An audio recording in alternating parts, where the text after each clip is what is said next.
Siyam na tao ang nawawala habang higit 200 ang inilikas matapos ang landslide at pagbaha sa Java Island sa Indonesia. Ayon sa otoridad, 2 rin ang nasugatan at dinala sa paggamutan.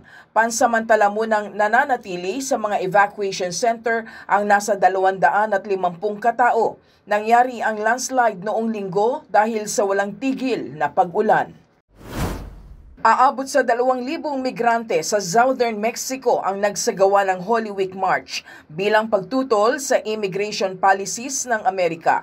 Taong 2010 nang simulang gawin ang tinawag nilang Via Crucis of the Migrant. Ayon sa paring nanguna sa marcha, ang mga migrante ay biktima ng pagnanakaw, kidnapping at pangingikil ng mga kriminal at otoridad na kadalasan silang pinipilit na bumaba sa mga bus para maglakad ng napakahaba.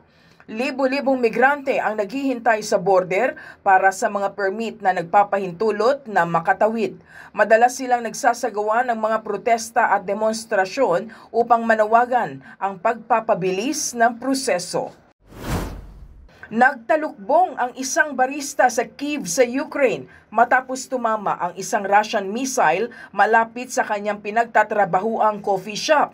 Ayon sa barista na si Maria Yevstafieva, bumagsak sa kanyang ulo at nagkalat ang mga bubog habang nagmamadali itong magtalukbong sa ilalim ng counter matapos ang pagsabog. Matapos ang ilang oras, muli siyang bumalik para pagsilbihan ang kanyang mga customer kung saan nagtamo ito ng minor injury sa kanyang ulo.